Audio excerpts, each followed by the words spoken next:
call this meeting to order. Please stand for the Pledge of Allegiance.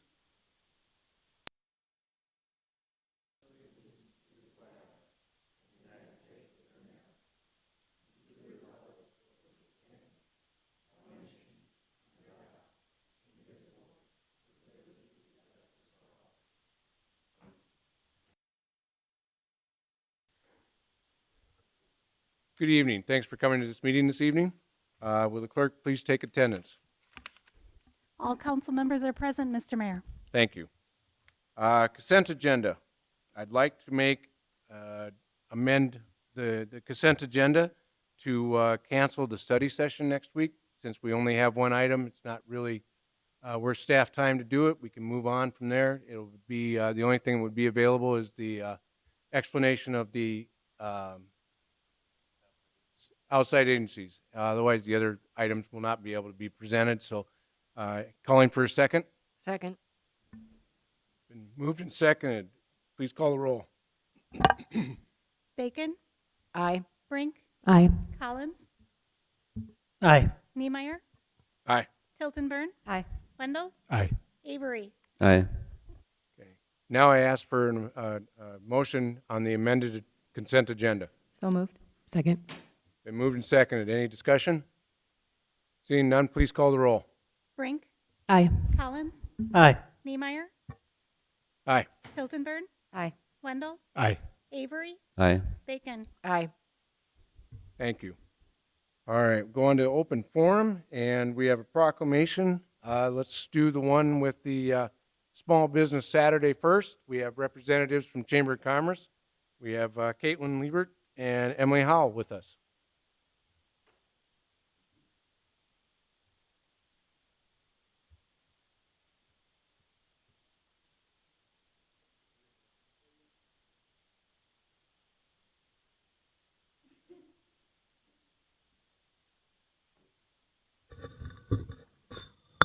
Oh, Mayoral Proclamation, City of Brookings, South Dakota. Whereas Brookings celebrates our local small businesses and the contributions they make to our local economy and community. And whereas 88% of the U.S. consumers feel a personal commitment to support small businesses. In the wake of the pandemic, and 92% of small business owners have pivoted the way they do business to stay open during the pandemic. And whereas Brookings supports our local businesses to create jobs, boost our local economy, and preserve our communities. And whereas advocacy groups, as well as public and private organizations across the country have endorsed the Saturday after Thanksgiving as Small Business Saturday. Now therefore resolved that I, Opke G. Niemeyer, Mayor of the City of Brookings, do proclaim Saturday, November 27, 2021 as Small Business Saturday, and urge residents to support small businesses and merchants on Small Business Saturday and throughout the year. There you go. Caitlin, if you want anything to say, go ahead. We're very excited for Small Business Saturday this year and hope that everybody shops local. Thanks. On a personal note, last time I was able to go downtown on a Saturday, my daughters were both home. We had a great time. It was 2019 after Thanksgiving, and found a lot of stores that had things that I had never seen before. It was fun.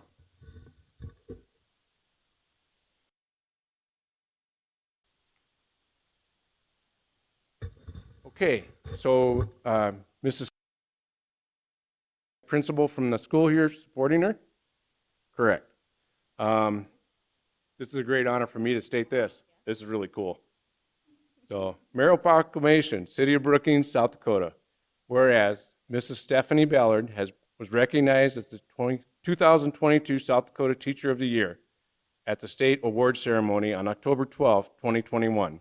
And whereas Stephanie has taught for the Brookings School District since 2014, first at Camelot Intermediate School and currently at George S. Mickelson Middle School. And whereas Stephanie serves students in special education, builds rapport and relationships with those students and their families, and is a passionate advocate for inclusion and disability awareness. And whereas Stephanie serves on and is a valued member of a variety of school and district committees, is a member of the Brookings Education Association, serves as a mentor for her peers, and provides support and mentorship for new special education teachers in the district. And whereas Stephanie has demonstrated incredible strength, courage, leadership, and professionalism in both her personal and professional life, setting an example to many. And whereas Stephanie will serve as a role model and advocate for other educational professionals throughout South Dakota for 2022. Now therefore be resolved that I, O.P.G. Niemeyer, Mayor of the City of Brookings, do here proclaim Monday, November 15th, 2021, as Stephanie Ballard Day. Stephanie, could you kind of explain that you're going to support represent South Dakota at the national program? Yep. Yeah. That'd be so, great. I just submitted my national application last Friday to go on to the National Teacher of the Ward competition, or Teacher of the Year competition. That'll be announced this spring in Washington, D.C., and then I'll have just a lot of events and conferences and speaking engagements kind of all over the state and over the country in the next year. So, yeah, Thank you. I'm honored. Thank you.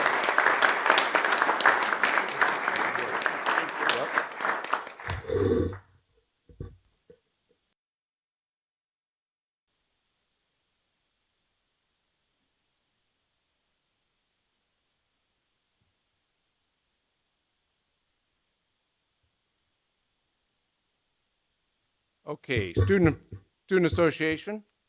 Anna's not here. State your name there, young man. Members, I'm Michael, filling in for Anna again on behalf of the Student Association. Anna is on the Pre-Law Society trip, the Pre-Law Society trip that went down to a certain school south of here that we are going to beat in football on Saturday. So I'm here filling in. I'll start off with Senate business. 2 weeks ago, we approved Resolution 21-8-R. The STSU Students Association support of the STSU fiscal year 2023 budget requests to the Board of Regents.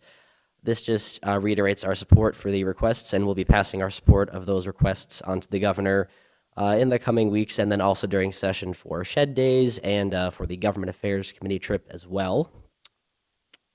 We also, at the meeting 2 weeks ago, we approved a special allocation of $1,000 for the International Relations Council for their International Nights event on November 14th. It's looking like it's going to shape up to be a pretty great event, so we'd love to see some of you guys there. Last night, we unanimously passed Resolution 21-10-R, the STSU Students Association recognizing November as Veterans and Military Families Month. There are additionally a lot of events on campus next week and some this week, sponsored by the AFA, the Armed Forces Association on campus. And finally, last night, we passed Amendment 21-2-A, which was an amendment to increase financial transparency.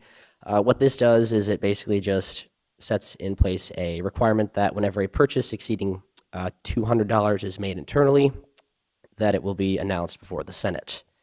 So that is all of the SA business. I'll move on into university updates now. If you walk around campus, starting yesterday, you'll be seeing 16 of the Starship food delivery robots buzzing around to fill student orders. The official launch date of the program was pretty successful. I tried it out. It was really great, and they're really popular so far. They address a lot of the issues that we've been seeing with staffing shortages and kind of the supply chain issues that we're dealing with, and they offer student employment opportunities as well. We've got 6 kids in the engineering college who take care of them during the day and then tuck them in their garage at night. They're pretty great. They talk to you if you help get them unstuck from being stuck. They'll say thank you. They can also sing happy birthday. There's some cool stuff they're programmed to do. So we're really excited about that. And then Wednesday, there's a groundbreaking ceremony for the Poet Bioproducts Institute over on the Research Park.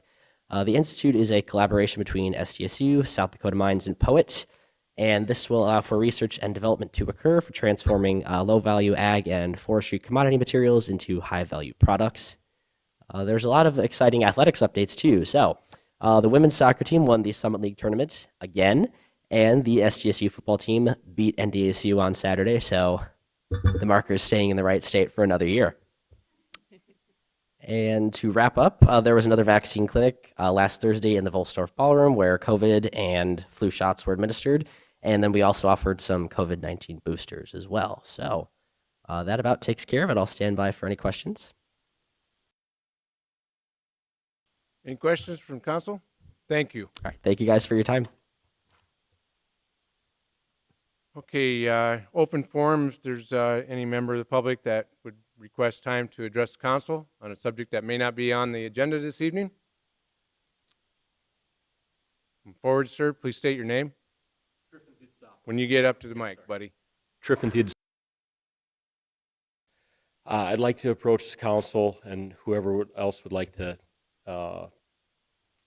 answer the question. I just wanted to speak in regards to medical cannabis licensing and why the council did not, choose to limit the amount of licenses that would be released for the city. Okay, so Councilman Brink or Councilman Wendell, one of the two. I can give you that way. So Yep. that's the technical reason. The reason I personally voted that way is because I don't believe that it's in a local government's interest to arbitrarily set limits on an industry that we don't understand yet and haven't recognized yet. And so I think that's inappropriate at this juncture.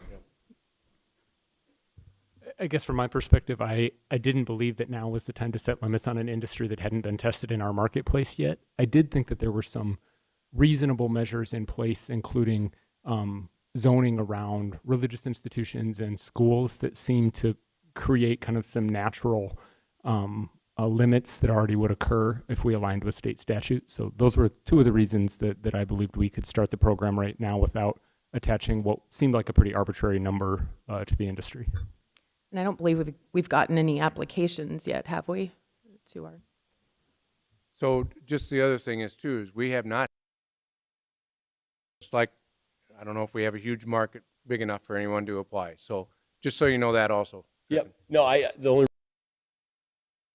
one way or the other, I just wanted to see what the main reason why other communities have set numbers. Some have, some haven't. Right. And I know there's going to be inconsistencies across the board with everything because everybody's learning together with it. So, I just approached the council with, that's the only thing I've asked other questions to Steve and to Bonnie and about what they've had what they've had involvement with. And that's the only reason I wanted to approach the council is that was one thing that the council that I felt that I didn't have an answer for. And I just wanted to approach the council and get a reasoning behind that. So, All right. Thank you. Yeah, thank you. Other person that would like to approach the council on a subject that's not on the agenda? Seeing none, we'll move on. Item 6. Yes. No. Item 5E. Our CFO, Eric Rangel, will present the third quarter. Good evening, City Council members. As Mayor said, I'll provide an update on Q3 financial information for the City of Brookings. January to September tax revenue intake. On the top left, we see the table. The first column has the revenues and this by sales tax type. The second column is our budgeted for the full year amount. The third column in blue, it's our prorated amount, which is where we should be in September, at the end of September. Our fourth column is our actuals, how much have we actually taken. Fifth column in yellow is the difference between our budget and our actuals. And then number 6 is just percentage-wise. So I like to focus your attention to the first total in bold numbers, which is with our sales-driven tax. We're currently sitting at a 10.7% higher than anticipated, which is about $1.1 million of revenue surplus in terms of our sales. So the chart on your right, all the way to the right shows our that 10.7% versus budget.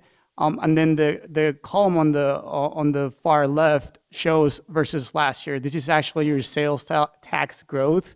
So we're seeing at about a 7.8% growth year over year. So if we add, now going back to the table, the last row is the grand total, which has our property tax. So altogether, the city is about a 10.2% surplus versus budget, which is about a $1.3 million. It is important to note that even though we had a good last year compared to what we were expecting, these numbers, the growth this year is a lot higher because we didn't grow as much. We were mainly flat last year. So this growth seems higher, but it's mainly a catch-up function of our low levels last year. When looking at the tax by industry, we're continuing to see the same trend as the previous quarters, where the construction, manufacturing, and transportation industries have declined year over year, mostly because a lot of them had growth last year. But that decline is being offset by the wholesale trade, retail trade, and finance industries mostly that are experiencing a material growth this year. These numbers do exclude bid and 3B tax information. It's just the first and second penny. And lastly, if you'd like more detail on our sales tax, we have a lot of information in our city website. So please just click on the link or happy to go to our website, search for it. We'll have a lot more information regarding sales tax trends. The next one's an update on our remote sellers tax, or what a lot of people call the internet tax. As a reminder, this is the tax that we started collecting in 2019, late 2019, I believe, and these were transactions that don't happen in state. So on and all, on average, it's about 7.5% of our total of our sales tax, and this year we've had all the way from $113,000 on a given month, and the low this year has been around $76,000, but it's pretty consistent around 7.5% across the board. All right. If we move on now to expenses, and we'll start with our general fund. As a reminder, this is how we fund our main operations and departments across the city, and this is mainly funded by that first penny. The table in the slide here, it's about the same information that we saw earlier. We start first column on the left, it's our expenditures by department or by category. Number 2 is our full year budget. Column 3, it's a prorated year-to-date budget. Column 4 is the actuals. Column 5 is the difference of actuals versus budget. A negative number here would mean a deficit at this given point of time. The next column, number 6, is the percentage used. And then number 7, it's our revenue, how the revenues forecasted for each department are compared to the actual revenues received. So as a whole, if we go all the way to the bottom, you see that the general fund's about at 70% or 69.6% of actual spend. Just as a good benchmark, we should be at around 75% because it's the end of the third quarter. That represents $567,000 surplus in terms of expenses. Now, the revenue side, the story is even better because mainly driven by the relief from the federal government, the American Rescue Plan that we just received at the end of September. We're sitting at about a $2.1 million surplus.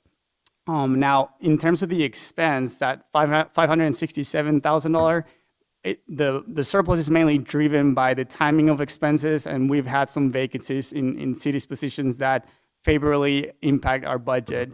And then the departments that show a deficit right now, we have 4. It's just mainly due to timing, and we expect them to finish at budget or under budget by the end of the year. Moving on to the capital improvement projects and other funds. As a reminder, the capital improvement fund, it's the one that drives and the spend for any equipment or big capital purchases over $25,000. This is mainly funded by our second penny. So our table on our left side, the first line of numbers shows our budget and how we're about 27% used at the end of September. We've spent around $2.7 million for it. Now, this fund also includes debt and different transfers that are provided to other funds. So excluding debt and other non-project based spend, we would be at around 37% of actual project money spent this year. The main drivers of the actual spend to date are debt payments, street work, fire department trucks, and different vehicles for different departments. And as a whole, overall, the city is at about 47.9% of our budget. This number excludes the Swiftville Center numbers for the third quarter. We're working to finalize the financials due to the transitions, and we will present an update. I think the first week in the first session in December, we'll provide an update on how we think we're going to close with the Swiftville Center. All right. So this slide summarizes our city council priority project list. And as a reminder, this is where we fund this, or the source of funding for this list is the unassigned liquid assets of the city. So as we start top left, we start with $14 million at the end of 2020. We take out our 15% and 5% operational reserves dictated by our G&E policy. That leaves us with around $10.5 million to fund initiatives. The second table right below it shows all the initiatives that have been acted upon this year. We start with the 2021 facility improvements through a budget appropriation that's $1.4 million. We, in the last budget amendment, we approved $522,000 for the Public Safety Center initial or phase one stage, and then the housing study for $35,000. The total of these approved projects is around $1.9 million. That leaves us with $8.5 million available to fund other initiatives. The next ones on the list are the primary projects. These have not been acted upon, although some of them are included in today's budget, second ordinance, and the budget amendment as well. But those are the next in line that would be funded if council decides to take action.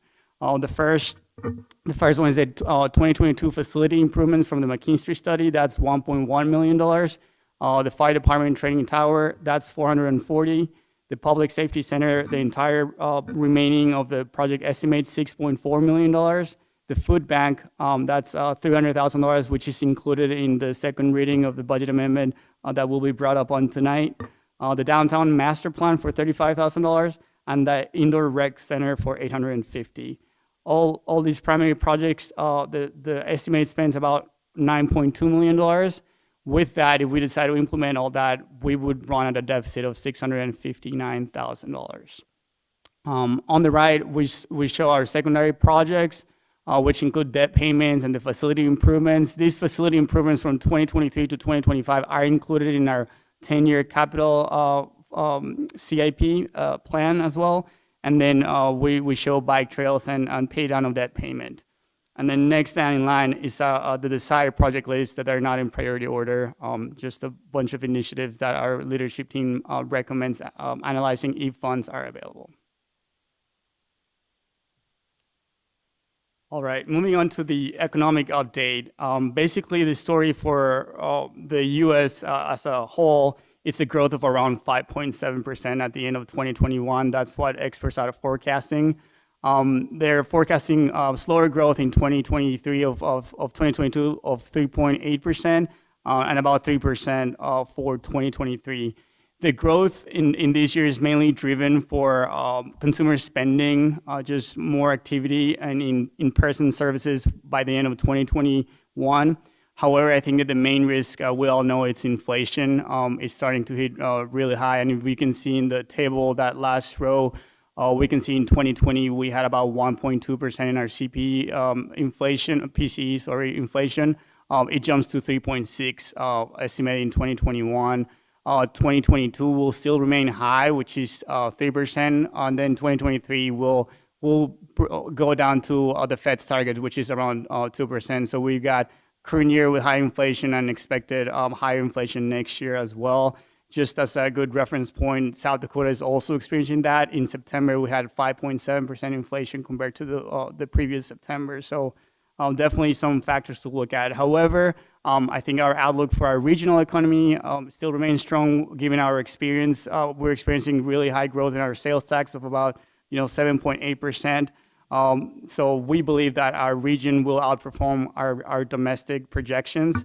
But our region is also being impacted by three main factors that we need to keep an eye on, and each: the tight labor market, the supply chain issues, and a potential COVID wave as well.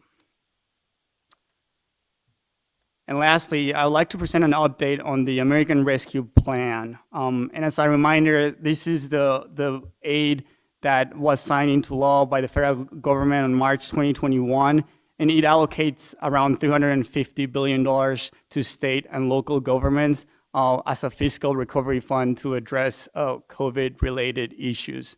So our city was confirmed to receive an allocation of $4.37 million. And then the timeline here shows what's relevant to the management of these funds. So we'll start on the left. In March 21, anything that's available to be reimbursed by this $4.37 million, it has to be incurred after March 3rd, 2021. The city received their first deposit at the end of September of $2.18 million. We're scheduled to receive the second deposit of the second half of these funds by the end of September next year.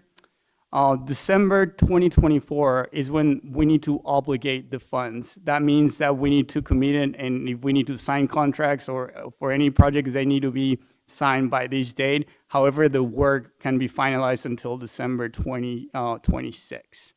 Although these funds are more flexible than the previous CRF aid, they're also restricted in terms of to address public health emergency or other negative economic impacts, which can include the mitigation of COVID-19, the prevention, medical expenses, behavioral health care, design and execution of health programs, and many other related issues. It's also allowed for premium pay for workers performing essential work. It also allows for revenue replacement, but it excludes any utilities revenue that the city would have. It also allows for infrastructure investments in water, sewer, or broadband infrastructure. And lastly, it is important to note that we cannot use any of these funds to match other federal grants. So the city is currently designing a community engagement process to make sure that we listen to our community needs in the short and long term, and to be able to prioritize these funds before we spend any of them. With that, that's the end of the report, and I'll. Eric, anybody on the council have any questions? Councilmember Brink. I just wanted to clear the first payment of the ARP funds, that will just stay in our general fund until we go through this process and decide what to do with that money. Correct. Thank you. We will use some of it to pay ourselves back for any COVID-related expenses that you have approved, but the main of it, yes. Paul, do you want to elaborate a little bit? First funds and how we're going to approach the second funds? Sure. As Eric mentioned earlier, ARP allows, I would say, 4 main buckets. The first one is the revenue replacement for revenues lost. That's property tax, sales tax, 3B, pillow tax. So Eric's working on those dollars to identify what revenues you can claim from that. Any monies that we're able to claim from that will then funnel right back through the budget and directly to your city council financial policy project, which council then can identify any project to utilize those for. The second pool, a bucket of money, would be the infrastructure, and then it can only be water, sewer, or broadband. So it's very limited. And then the last 2 buckets are your non-for-profits and your businesses. So business related expenses related to COVID directly. You can't just create just anything and everything. And that's where we'll be engaging a number of individuals or agencies throughout the community to do a survey to help us understand their thoughts on the priorities of these funding. That information will then come back ultimately to council to make a determination on those funds, how it can be utilized throughout this community. Okay, thank you. Okay, item 6A, Resolution 21-094, approval of a professional services agreement between the City of Brookings and Respect Company, LLC, for the 6 Mile Creek feasibility project. Charles Richter, our city engineer, will review this item for us.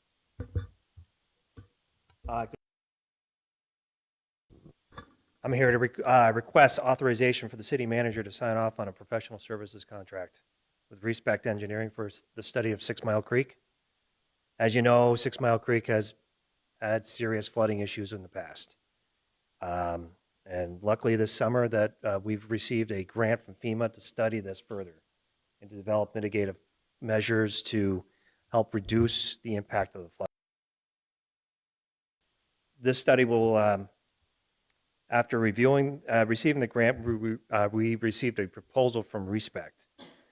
Respect is a well-regarded hydraulic modeling engineering firm and recently completed a large study for DNAR. They did an extensive study of the Big Sioux that covered the entire portion of which the Big Sioux is in South Dakota. They did it. So due to their extensive experience with this watershed, we are requesting that the city forgo the request for proposal process required in Resolution 182-12 for professional services contracts estimated in excess of $75,000. The proposal by Respect is for $99,750, which is for the contract, the grant that we received from FEMA. Of that portion, Respect is going to be using a subconsultant, a local subconsultant for about a quarter of that price. Thank you, Charlie. Motion to approve. So moved. So moved. Been moved and seconded. Is there any public comment on this item? Seeing none, is there council questions or comments? Please call the roll. And just at least ask the question about waiving the RFP process and understanding, I don't recall seeing us do that before, so I want to understand the precedents and in which circumstances would we want to do something like this. Yeah, so this is a great example of wanting to waive that. Right now, Respect had, as Charlie mentioned, done quite a bit of analysis through this.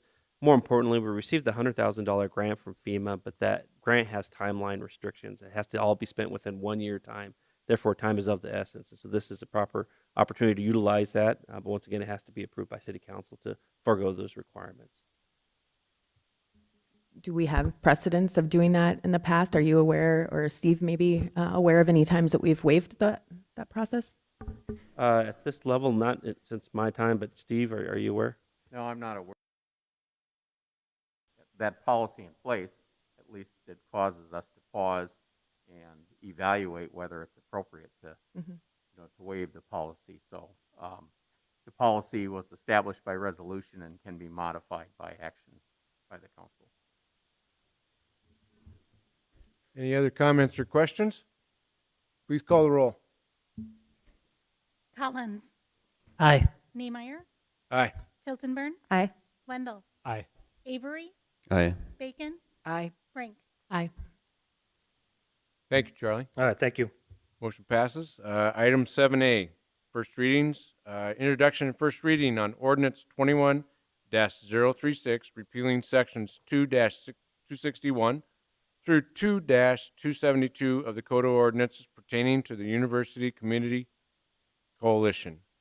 Our City Clerk, Bonnie Foster, will present this item. Mayor, Council, and Public, the University Community Coalition was originally established in 2016.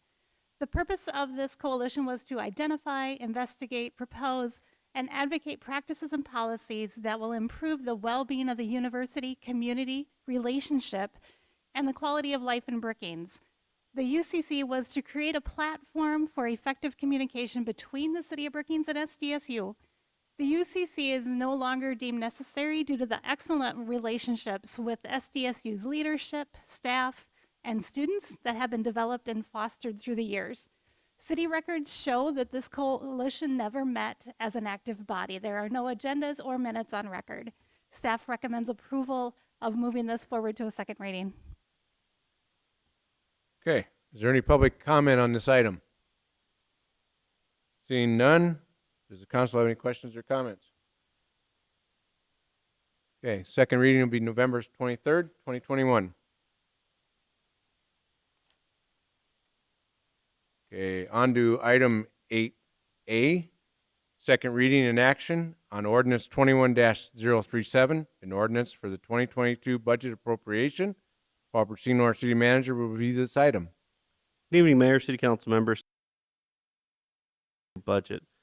City Council held budget workshops beginning in August of this year, and over the past 4 months, many discussions of major components of the budget have occurred, from the general fund to the capital improvement plan.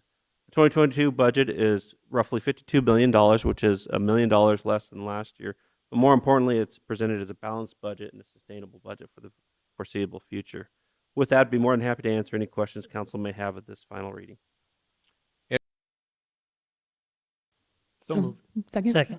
Been moved and seconded. Is there any public comment on this item? Seeing none, does the council have any questions or comments? Procedure on looking at the budget this year went really smooth. So please call the roll. Niemeyer, Aye. Tiltonburn, Aye. Wendell, Aye. Avery, Aye. Bacon, Aye. Brink, Aye. Collins. Aye. Motion passes.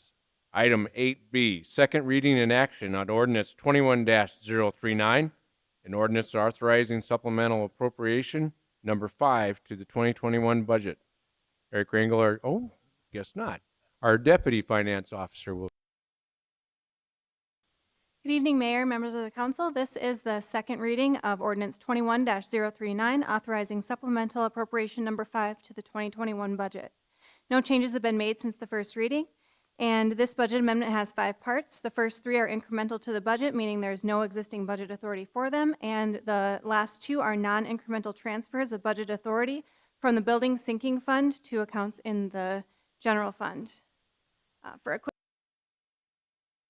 recognizes the receipt of the first half of the city's $4.37 million allocation of American Rescue Plan funds and increases the related expenditure budget by $250,000 for items such as vaccination incentives, awareness promotion, supplies and equipment related to mitigation of COVID-19.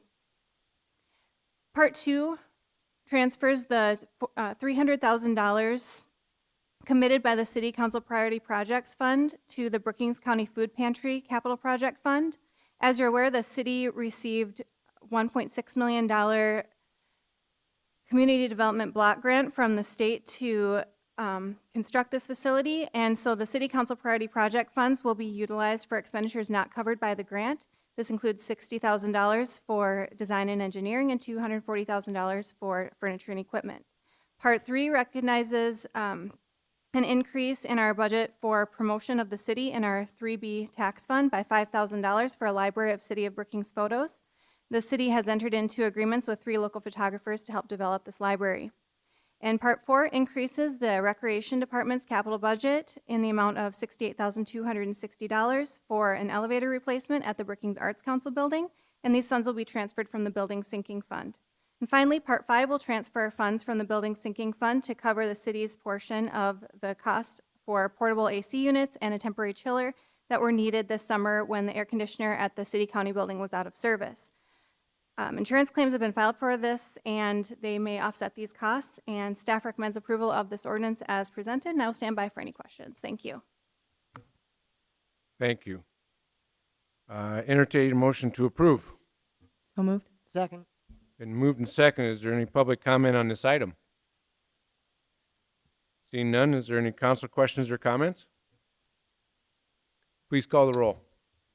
Tiltonburn, Aye. Wendell, Aye. Avery, Aye. Bacon, Aye. Brink, Aye. Collins, Aye. Niemeyer. Aye.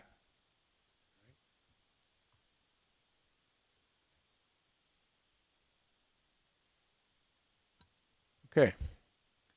Item 8C, public hearing and action on ordinance 21-038, an ordinance rezone lots 2 to 5, block 5, Pheasant's Nest Edition, from a business B2 district to a residence R3 apartment district. Mike Struck, our community development director. Thank you, Mayor and members of the council and the audience. This is a rezoning request to rezone 4 lots on the west side of 7th Avenue South, just a little bit behind the 8 Casey's South. A little back history. Back in the early 90s, these lots were rezoned from an R3 district to a B2 district, and at that time, the applicants felt that there might be some commercial need in that particular area. They are since requesting to rezone it from the B2 back to an R3. They feel that commercial probably isn't warranted in that particular area, and they felt that the housing needs of the community could be better met through bringing in some density into that particular area.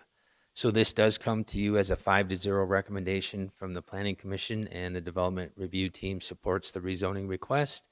And I'd stand by for any questions that you may have. Thank you, Mike. Open the public hearing on this item. Is there any public comment?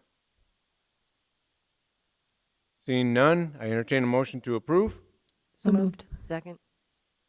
Council have any questions or comments? Please call the roll. Thanks, Mike. Wendell, Aye. Avery, Aye. Bacon, Aye. Brink, Aye. Collins, Aye. Niemeyer, Aye. Tilton Burn. Aye. Item 8D, tabled item. We need to bring this, do we need to take it off the table? Okay. So, all right. Public hearing and action on ordinance 21-032, rezoning a portion of Arbor Hill addition from a residence R3 apartment district to a business B2 district. Mike Struck, our community development director, will review this item. Shouldn't we have a motion to take it off the table first? Off the table. So moved. So moved. Been moved and seconded. All those in favor? Aye. Aye. Aye. Aye. Proceed, Mr. Struck. Thank you, Mayor, and members of the council and the audience. This is a rezoning request that was tabled back in earlier October. They're proposing to rezone a portion along 20th Street South and east of Lucerne Avenue for future B2 business district area. It's currently in an R3 district. It's difficult to see on the map on the overhead, but Lucerne is send up northward and align with Pinehurst. That would be directly across the street. The rezoning request is really something that you have to look at from a long-term perspective. And what do we feel that the 20th Street South corridor is going to look like 10, 20, 50 years from now? And what do we want to have in that area? From a staffing and from the development review team and planning commission perspective, we discussed this, and that we felt one of the goals that we're trying to achieve in this community is trying to build walkable neighborhoods, that they have the services and amenities in close proximity to the locations at which they live, and that they don't have to be so auto dependent. And this is one way to accomplish that, by allowing some of these commercial areas to be zoned and allowing it for development for the long-term betterment of the community. As I mentioned, this does come as a 5-0 recommendation from the Planning Commission. The Development Review Team supports the rezoning request, and we'd stand for any questions that you may have on this item. Thank you, Mike. I open the public hearing on this item. Is there any public comment? Seeing none, entertain a motion to approve. So moved. Second. Does the council have any questions or comments? Councilmember Wendell. Thank you, Mr. Mayor. I really just have a comment. I've gotten some why we had extended deliberation around this topic, and I wanted to clarify some of my thinking around it.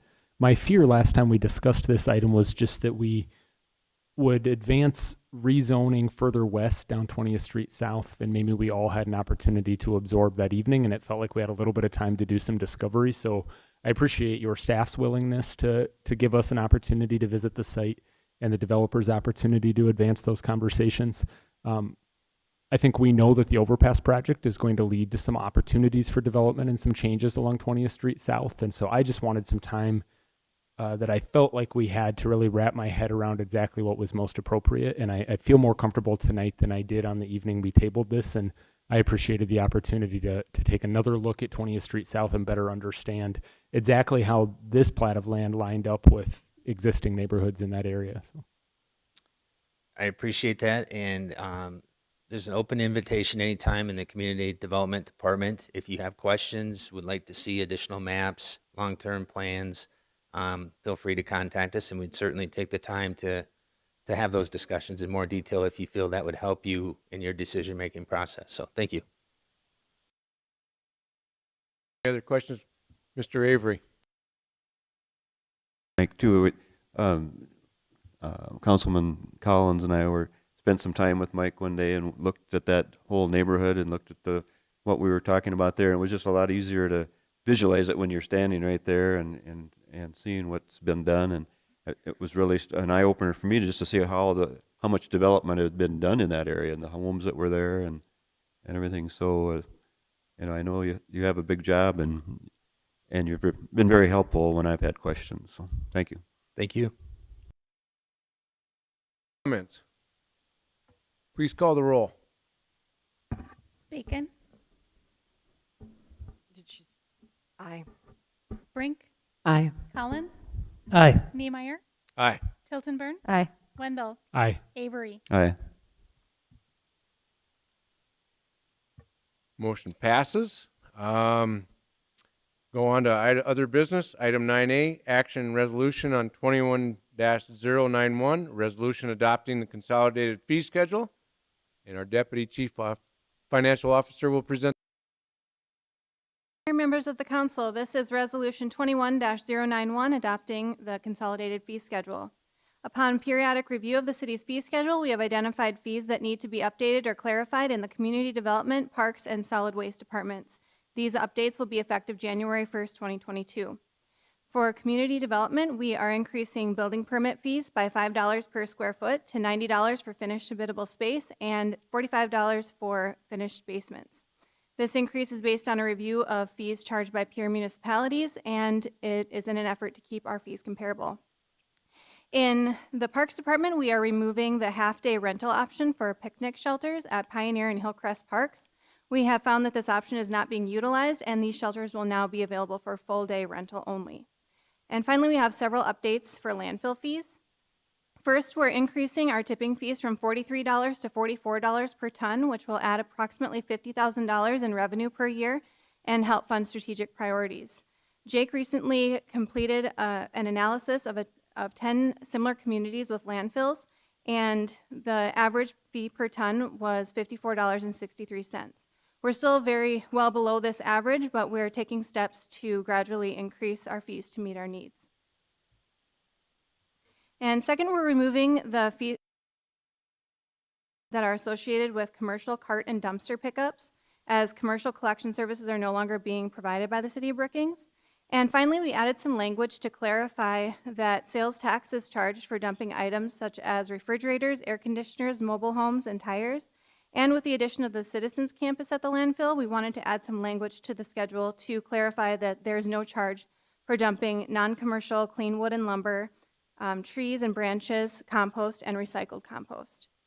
Staff recommends approval of this resolution as presented, and I'll stand by for any questions. Thank you. So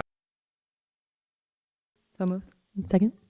Moved and seconded. Is there public comment on this item? Seeing none, does the council have any questions, comments? Please call the roll. Brink, Aye. Collins, Aye. Niemeyer, Aye. Tiltonburn, Aye. Wendell, Aye. Avery, Aye. Bacon. Aye. Okay, motion passes. Item 9B, action on the 10-year capital improvement plan. Eric Rangel, our Chief Financial Officer, will present this item. City staff is requesting approval for the proposed 10-year capital improvement plan for this session. This capital improvement plan is a 10-year planning tool comprised of capital expenses equaling or exceeding $25,000. Through the use of reserves and carryover, this plan is balanced through 2026. However, further evaluation and strategic decisions will be required starting 2027, as the plan shows a manageable deficit mostly driven by agency funding commitments and existing facility maintenance needs. As a reminder, the primary revenue source to this fund for the CIP is the second penny sales tax. Approved capital expenses were just adopted on an annual basis as part of the annual budget ordinance. This plan was presented and discussed in detail at our budget working session on September 28th. With that, staff recommends approval as presented, and I'll stand by for any questions. Entertain a motion to approve. So moved. Second. Moved and seconded. Is there any public comment? Seeing none, does the council have any questions or comments? Please call the roll. Collins, Aye. Niemeyer, Aye. Tiltonburn, Aye. Wendell, Aye. Avery, Aye. Bacon, Aye. Brink. Aye. Okay, So upcoming meeting, since we're not going to have informational meeting, next one coming up is November 23rd. On the consent agenda, we have December and January board appointments, annual liquor and wine and video lottery renewals, resolution and solid waste management program grant. No first readings as of yet. Contracts and change orders, we have a bid award for lease and free land additions, airport hay hand lease, land lease, city county government lawn and snow removal services, collection of truck purchase, action on city general employee contract and the police department union contract.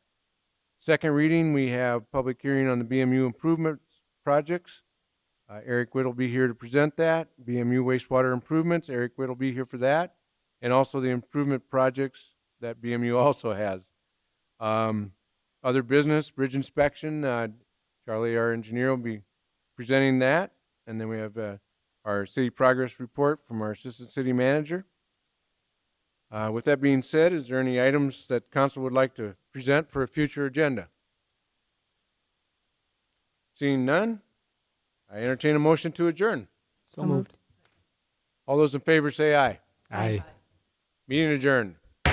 Thank you for coming.